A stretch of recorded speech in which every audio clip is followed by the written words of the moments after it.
수요 말씀 예배를 하나님께 드리도록 하겠습니다.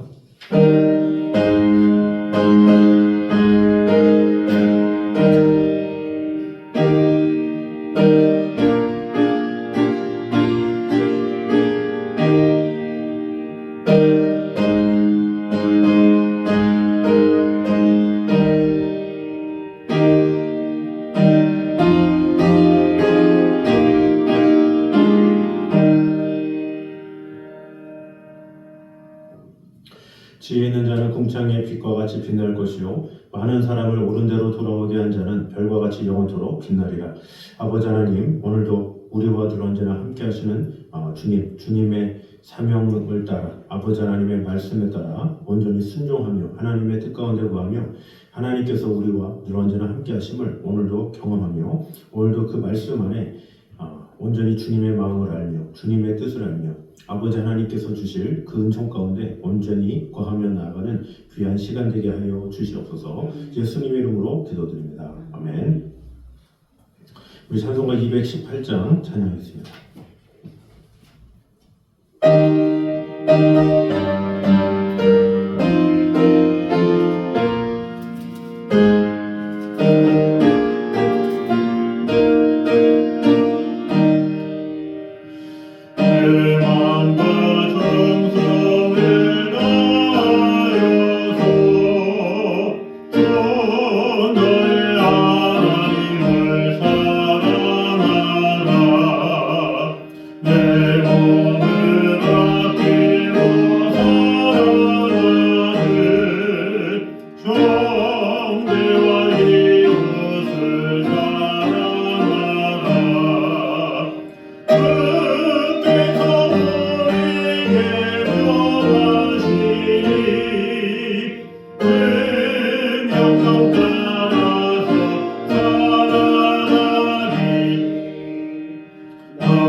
우리 하나님 말씀 사무엘상 29장입니다.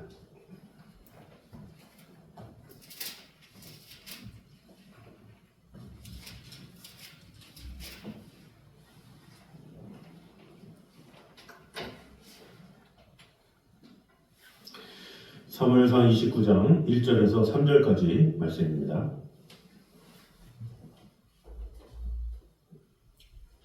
사무엘상 29장 1절에서 3절 우리 한 목소리로 같이 들어보겠습니다.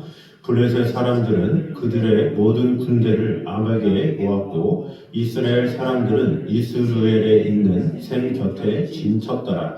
블레셋 사람들의 수령들은 수백 명씩 수천 명씩 인솔하여 나아가고 다윗과 그의 사람들은 아기스와 함께 그 뒤에서 나아가더니 블레셋 사람들의 방백들이 이르되 이 히브리 사람들이 무엇을 하려느냐 하니 아기스가 블레셋 사람들의 방백들에게 이르되 이는 이스라엘 왕 사울의 신하 다윗이 아니냐. 그가 나와 함께 있은지 여러 날 여러 해로되 그가 망명하여 온 날부터 오늘까지 내가 그의 허물을 보지 못하였노라. 아멘. 자, 오늘 읽은 본문은 이 사울 왕가의 몰락을 가져온 길보아 전투와 관련해서 보도하고 있는 이제 28장부터 31장까지의 이제 연속 부분이라고 할 수가 있습니다. 여기서는 접신녀에 의해서 불려 올라온 사무엘 영의 이스라엘 패전, 그리고 사울 왕가의 몰락 예언과 사울의 낙심에 대해서 이제 보도하고 있는 28장 15절에서 25절까지 이어서 블레셋 방백들의 이 다윗 참전 반대, 그리고 다윗의 시글락 귀환에 대해서 보도를 하고 있습니다. 그래서 오늘 읽은 이 1절에서 3절은 이 다윗이 어떻게 해서 이 이스라엘과의 전투에 참여하게 되었는지 그것을 알려주고 있습니다. 그러면서 아기스가 오히려 다윗을 변호하는 내용이 3절까지의 내용입니다. 그러다가 이제 4절과 5절에서 이 블레셋의 방백들이 이제 반대하는 내용이 나옵니다. 우리 읽었던 내용 뒤에 4절과 5절 말씀을 다 같이 한번 보도록 하겠습니다. 4절과 5절입니다. 시작. 블레셋 사람의 방백들이 그에게 노한지라. 블레셋 방백들이 그에게 이르되 이 사람을 돌려보내어 왕이 그에게 정하신 그 처소로 가게 하소서.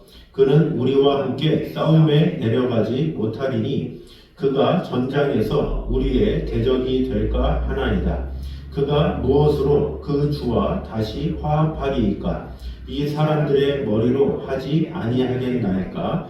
그들이 춤추며 노래하여 이르되 사울이 죽인 자는 천천히요 다윗은 만만이로다 하던 그 다윗이 아니니까 하니. 자, 여기서 보면 이제 블레셋 사람들의 이 방백들이 지금 아기스 왕의 그 요청을 거절하는 내용이 나오죠.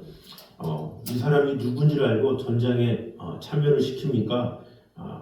혹시 그가 전장에서 우리의 대적이 되면 어떻게 할 겁니까? 그래서 그를 돌아가게 하소서 이렇게 말을 하죠. 그러면서 그 당시 때 유명했던 그 노래를 부르면서 사울이 죽인 자는 천천히요 다윗은 만만이로다 하던 그 다윗이 아닙니까? 하면서 그를 지금 이스라엘과의 전쟁에서 동참시킬 수 없다라는 것을 강조하면서 이 본문이 나와 있습니다.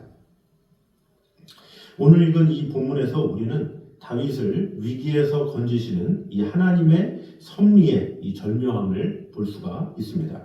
다윗은 하나님 대신 블레셋의 왕을 의지함으로 참으로 자신의 힘으로는 빠져나올 수 없는 올무에 이제 걸려 있었죠. 즉 그는 동족 상잔의 운명에 몰려 있었던 것입니다.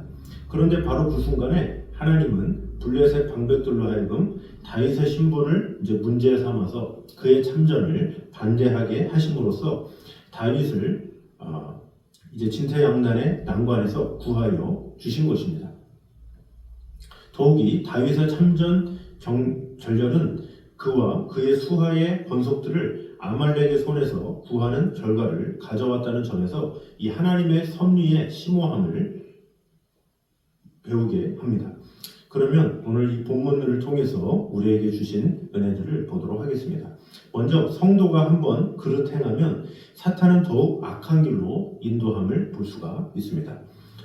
우리 읽은 2절을 보면 블레셋 사람들의 수령들은 수백 명씩 수천 명씩 인솔하여 나아가고 다윗과 그의 사람들은 아기스와 함께 그 뒤에 나아가더니 이렇게 기록되어 있습니다.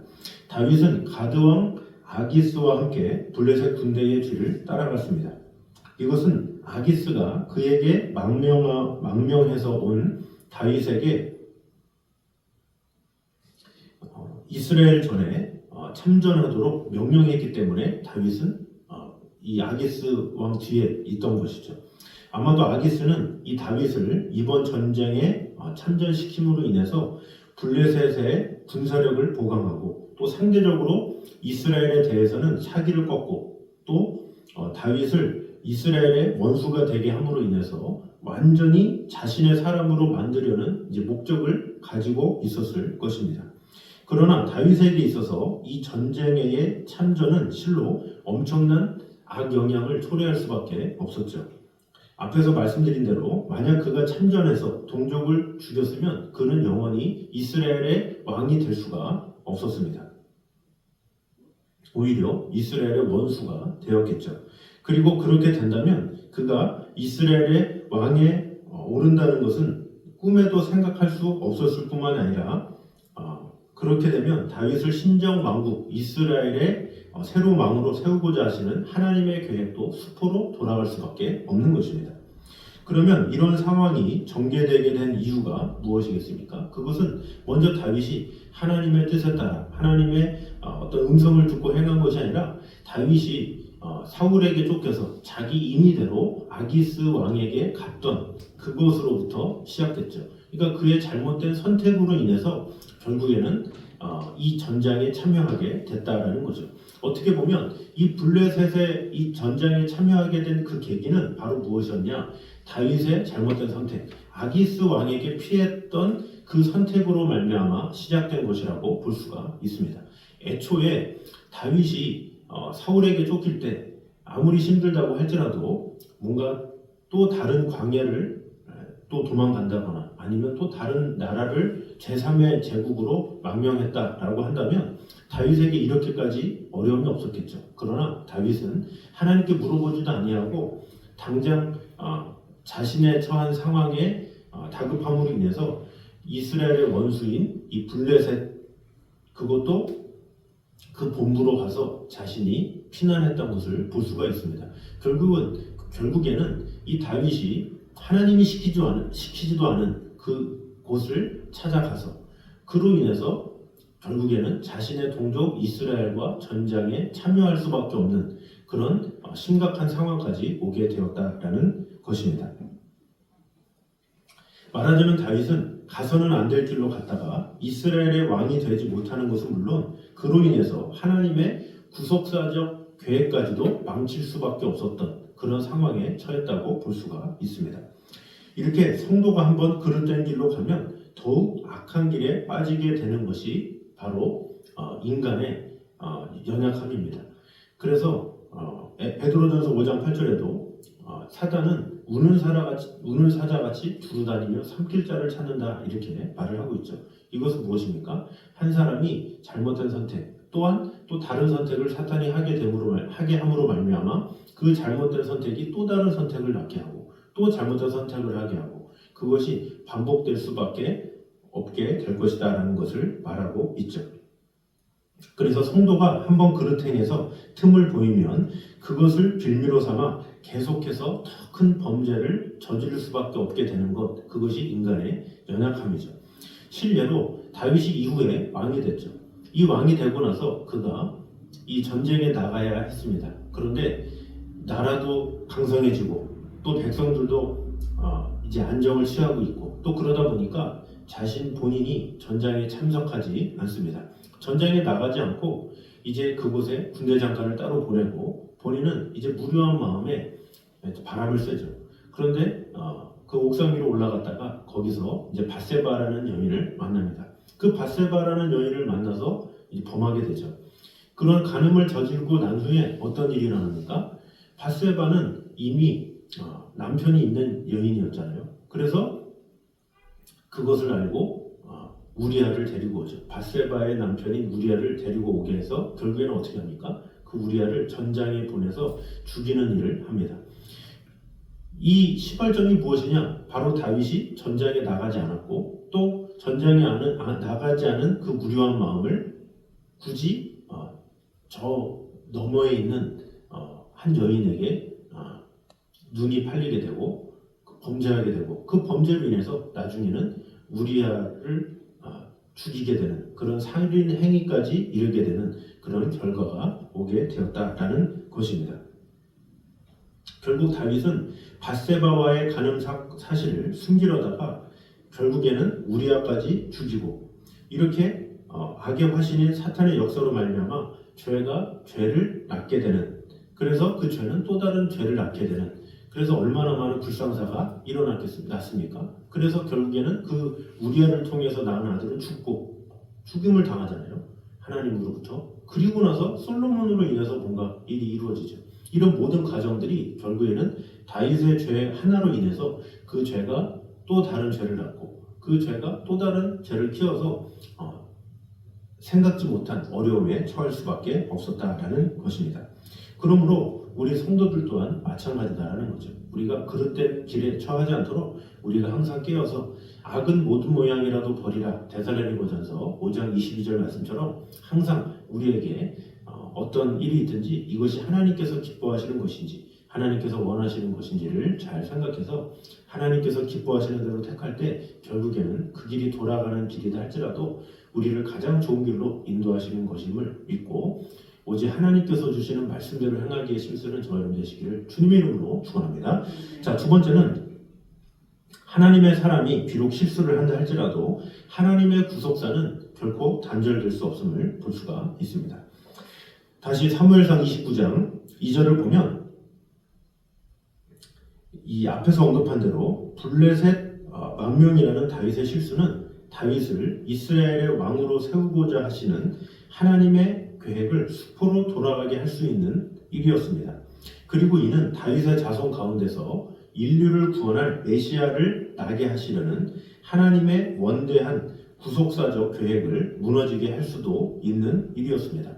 엄청난 위기의 순간이라고 할 수가 있습니다. 처음에 다윗이 알았겠습니까? 그저 자신이 위급해서 아기스 왕에게로 간 거죠. 그런데 생각외로 시간이 길어졌고 시간이 길어지다 보니까 이제 아기스 왕의 입장에서는 이 사람이 망명을 왔는데 상당히 오랜 시간 나와 함께 있는데 반역을 저지르지도 않고 조용히 또 있으니까 신임을 하게 된 것이죠. 그래서 지금 2절 상황은 아주 위급한 상황이라고 볼 수가 있습니다. 아기스는 다윗을 실망했기 때문에 결국에는 이스라엘과의 전쟁에서 다윗을 데리고 간 것이죠. 이 다윗을 데리고 간 것 자체가 어마어마한 위기라고 볼 수가 있습니다.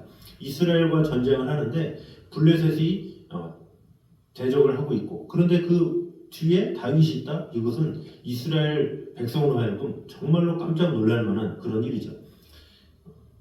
사울과의 그 사건이 있은 지 20-30년도 아니고 고작 그 10년 안에 있는 일인데 많은 백성들은 다윗을 다 알고 있었고 또 다윗 뒤에 있던 백성들은 또 몰랐겠습니까? 이런저런 상황, 이러지도 못하고 저러지도 못하는 그런 난처한 상황에 처한 것이라고 볼 수가 있습니다.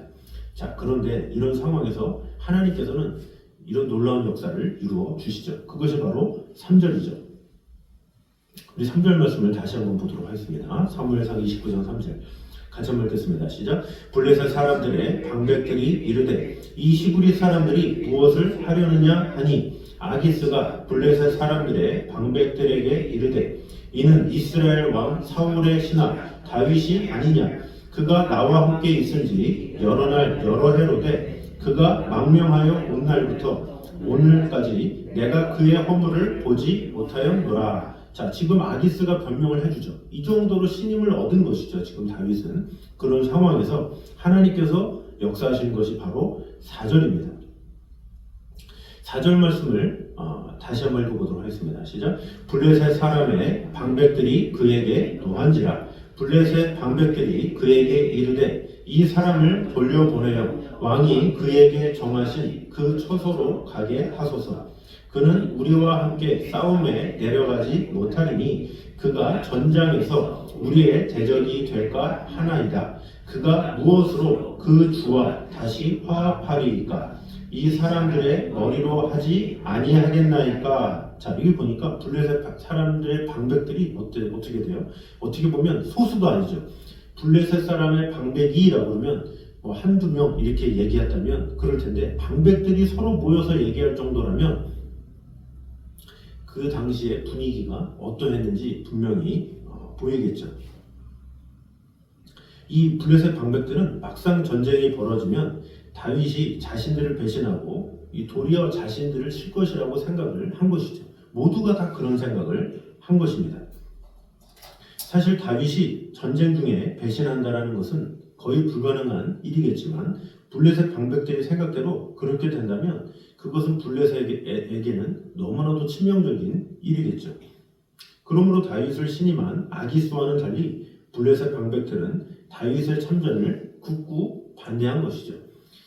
어떤 하나님의 역사이지만 어떻게 보면 타당성이 있는 전혀 거릴 것이 없도록 인도가 되는 그런 모습이라고 볼 수가 있습니다. 결국 이렇게 돼서 다윗은 동족과의 전쟁의 위기를 모면하게 됩니다. 결과적으로 그를 이스라엘의 새로운 왕으로 세우고자 하셨던 하나님의 계획과 더 나아가 다윗의 자손 가운데에서 인류의 구원자가 나게 하시려는 하나님의 뜻도 결국에는 이루어지게 된 것입니다.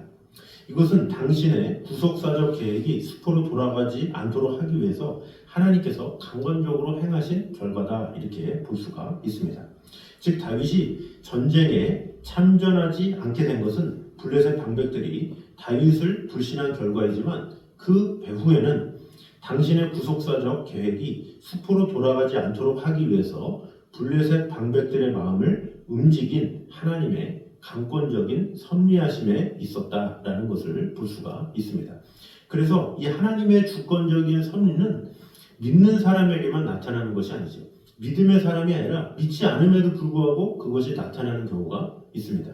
그 실제가 출애굽기에 보면 이 모세가 바로 왕에게 가죠. 근데 그 바로 왕에게 갔을 때 그가 모세의 말을 거절합니다. 그런데 그 거절할 때 어떻게 표현합니까? 하나님께서 바로의 마음을 강팍해 하사, 이런 구절이 나와요. 그것은 무엇입니까? 하나님께서 그 바로의 마음을 움직이셨다라는 거죠.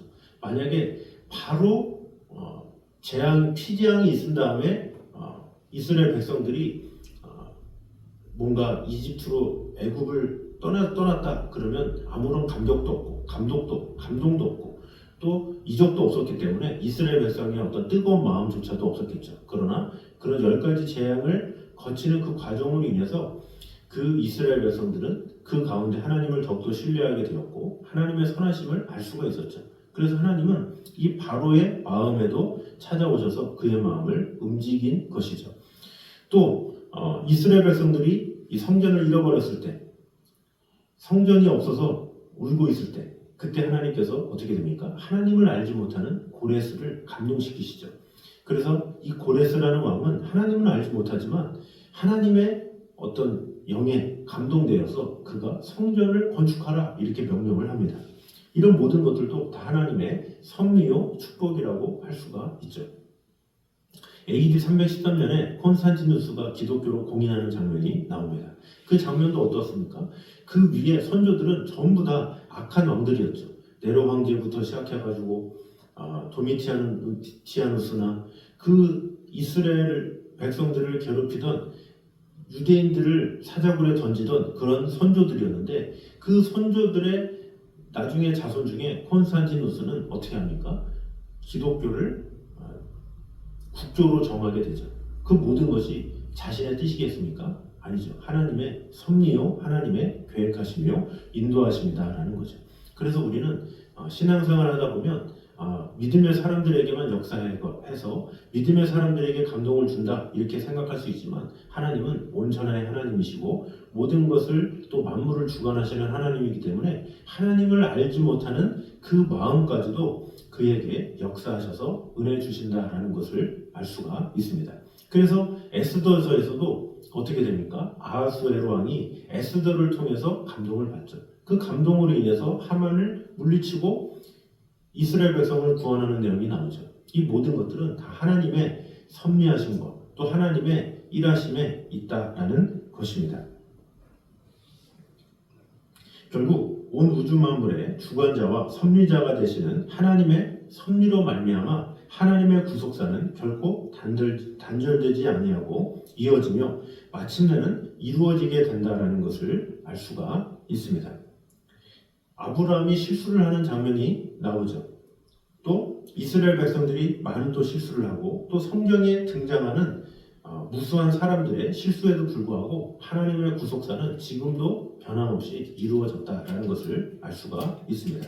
마찬가지로 우리 성도들이 연약해서 거듭해서 실수를 할 수도 있지만 그러나 하나님은 살아계시기 때문에 가장 좋은 길로, 가장 의로운 길로 하나님의 뜻 가운데 인도하신다는 사실을 우리는 알아야 합니다.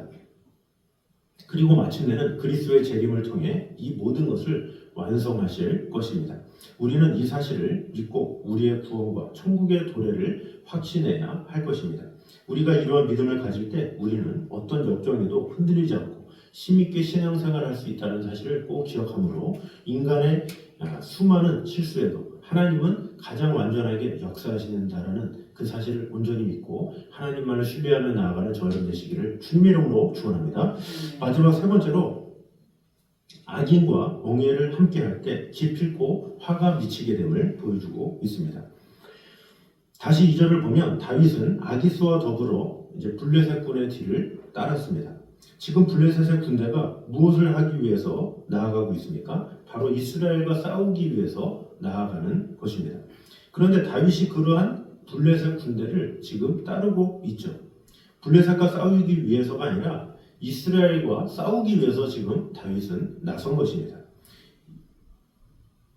사실 다윗이 누굽니까? 장차 이스라엘의 왕이 될 사람이죠. 그러한 그가 이스라엘을 상대로 싸우기 위해서 출전하는 장면이 오늘 나와 있는 것입니다.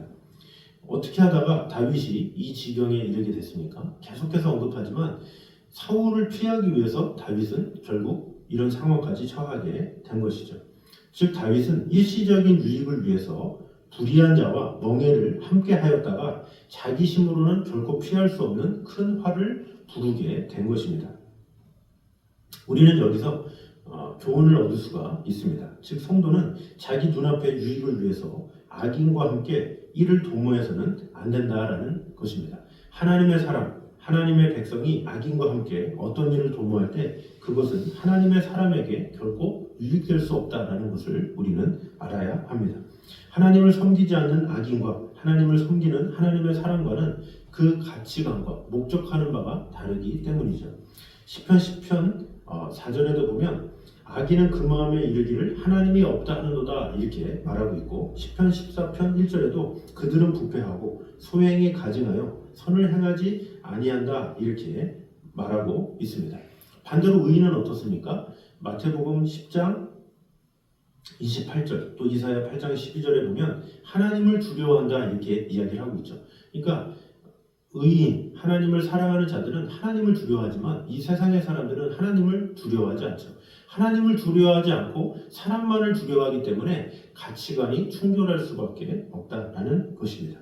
그러므로 성도가 악인과 함께 어떠한 일을 도모하려 할 때는 잦은 충돌과 다툼이 생길 수밖에 없죠. 하나님의 말씀이 어찌 됐던 간에 오직 자신의 이익만 충족된다면 수단과 방법을 가리지 않는 것, 그것이 악인의 특성이죠. 그래서 이 시편 1편에도 복 있는 자가 누군가 이렇게 말을 하고 있죠. 이 복 있는 자에 대해서 정의를 하는 것이 무엇입니까? 죄인에게는 서지 아니하며 오만한 자리에 앉지 아니하고 오직 여호와의 율법을 묵상하여 그 율법을 주야로 묵상하는도다 이렇게 말을 하고 있죠. 악인과 함께하지 않는 것이 복된 자다 이렇게 말하고 있는 것입니다. 고린도전서 10장 31절에는 그런즉 너희가 먹든지 마시든지 무엇을 하든지 다 하나님의 영광을 위하여 하라 이렇게 말씀하고 있습니다. 그러므로 성도와 악인 사이에 다툼과 충돌이 일어날 때 손해보는 것은 바로 성도죠. 악인에게는 그 다툼이 별 영향을 주지 않습니다. 타협이 되지 않더라도 그저 자기가 하고 싶은 대로 하면 그만입니다. 그러나 성도는 악인과의 동업을 끊지 않는 한 언제까지나 그 위험에서 벗어날 수가 없습니다. 오늘 본문을 보면 다윗이 지금 어떤 처지에 있습니까? 대적으로 삼아야 할 블레셋과 동업한 결과 자신이 보호해야 할 이스라엘 백성을 치는 큰 죄를 범할 위기에 처하기까지 된 것입니다. 다윗이 블레셋인들과 행동을 같이 하는 한 언제까지나 이 위험에서 벗어날 수가 없었습니다. 요인이 한두 번은 범죄의 위험을 넘긴다 해도 언젠가는 그들과 함께 죄를 범할 수밖에 없습니다. 잠언 6장 27절과 28절에 사람이 불을 품고야 어찌 그 옷이 타지 아니하겠으며 사람이 숯불을 밟고야 어찌 그 발이 되지 아니하겠느냐 이런 말씀이 있습니다. 불을 품으면 불탈 수밖에 없다라는 거죠. 그래서 우리 성도는 어느 곳에 처하느냐 그것이 참으로 중요한 것입니다. 빛이 자연스럽게 어둠을 드러내고 몰아내듯이 성도의 올바른 삶은 악인의 죄악됨을 드러내기 때문에 우리는 항상 우리가 어떤 사랑과 비전을 같이 하며 하나님의 뜻 가운데 거하느냐, 이것은 참으로 중요한 것입니다. 고린도후서 6장 14절에서 18절에 이렇게 말합니다. 너희는 믿지 않는 자와 멍해를 같이 하지 말라. 의와 불법이 어찌 함께하며 빛과 어두움이 어찌 함께 사귀며 믿는 자와 믿지 않는 자가 어찌 상관하며 하나님의 성전과 우상이 어찌 일치가 되리요. 그러므로 주께서 말씀하시기를 너희는 저희 중에서 나와서 따로 있고 부정한 것도 만지지 말라 하셨느니라, 이렇게 말씀하고 있습니다. 아주 단호하게 이렇게 명령하고 있는 것입니다. 그러므로 우리는 악인과 함께 맨 멍에가 아직도 남아있다면 즉시 벗어버리고 그 자리에서 나와서 악인에게 임하는 화를 함께 받는 불행을 면하고 오직 하나님의 뜻에 따라, 하나님의 말씀에 따라 하나님께서 기뻐하시는 일을 온전히 행하게 됨으로 말미암아 그토록 믿음이 있다라고 하는 다윗조차도 잘못된 선택으로 인해서 자신에게 큰 화가 미칠 수도 있었고 또 왕이 되지 못할 수도 있었고 여러 어려움이 있었던 것처럼 우리 또한 연약한 자임을 꼭 기억함으로 늘 하나님 보시기에 부족함이 없는 삶, 또 하나님께서 주시는 방향대로 살아가는 저와 여러분 되시기를 주님의 이름으로 축원합니다. 기도하겠습니다. 자네 주님 감사합니다. 우리와 함께 하시는 하나님의 은혜와 사랑이 오늘도 가득 임하게 하여 주시옵소서. 성도가 한번 그릇 행하면 사탄은 더욱 악한 길로 인도한다는 사실을 오늘 보게 되었습니다. 다윗의 이 잘못된 선택으로 인해서 결국에는 이스라엘과의 전쟁에 동참하게 되는 그런 다윗의 모습을 보게 됩니다. 우리 또한 잘못된 선택을 할 때에 그 죄가 죄를 낳게 될 수밖에 없다는 사실을 꼭 기억하게 하여 주셔서 우리가 어떠한 상황에서도 하나님의 뜻 가운데 온전히 거하는, 그래서 사탄에 속지 않고 그 괴계에 노란하지 아니하는 그런 성도들이 되게 하여 주시옵소서. 또한 하나님의 사람이 비록 실수를 한다 할지라도 하나님의 구속사는 단절되지 않음을 우리가 보게 되었습니다. 하나님께서 이루고자 하시는 일들을 반드시 이루시는 분이심을 오늘 보게 되었습니다. 믿는 자뿐만 아니라 믿지 않는 자, 하나님을 모르는 자라 할지라도 하나님은 작정하시면 결국에는 그 하나님께서 하시고자 하는 일들은 이루시는 분이심을 오늘 배우게 되었습니다. 그 하나님의 구속하심과 그 하나님의 놀라우심을 우리가 온전히 믿고 우리가 어떠한 상황 가운데 하나님께서 온전한 섭리로 우리를 베풀어 주시고 반드시 재림하시고 우리에게 은혜 주신다는 사실을 온전히 믿고 그 하나님의 구속사, 그 섭리 가운데 온전히 거하며 나아가는 그런 성도들이 되게 하여 주시옵소서. 또한 악인과 멍에를 함께 할 때 기필코 화가 미치게 될 수 있다는 사실을 꼭 기억하므로 우리가 어떠하든지 먹든지 마시든지 다 하나님의 영광을 위해서 살아갈 수 있는 그런 성도들의 삶이 되게 하여 주시옵소서. 지혜로운 자와 동행하면 지혜를 얻고 미련한 자와 사귀면 해를 받느니라 말씀하고 있습니다. 지혜롭게 하나님의 뜻을 따라 하나님을 경외하는 자들과 함께함으로 하나님의 뜻을 이루기에 부족함이 없도록 주님 언제나 함께하여 주시옵소서. 예수님의 이름으로 기도드립니다. 아멘. 우리 찬송가 419장 찬양하겠습니다.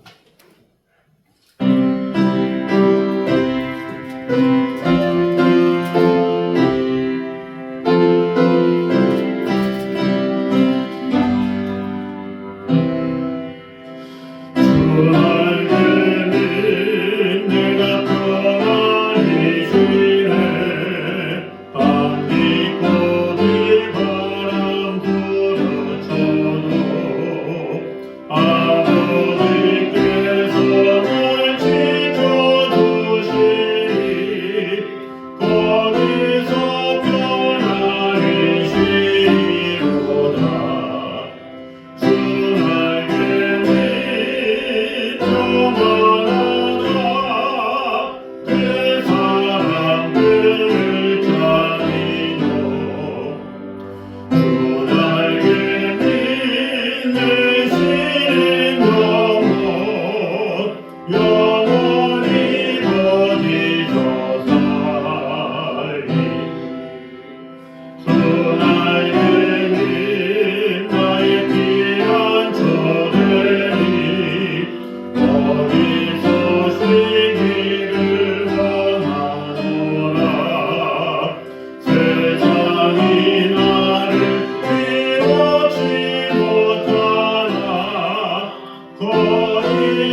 이제는 우리 주 예수 그리스도의 은혜와 아버지 하나님의 무한하신 사랑과 성령님의 교통하심이 늘 우리와 함께 계심으로 하나님의 나라와 영광을 위해서 오늘도 마음을 다하기 원하는 이 자리에 있는 모든 성도들 위해 이제부터 영까지 함께 있기를 간절히 축원하옵나이다. 아멘.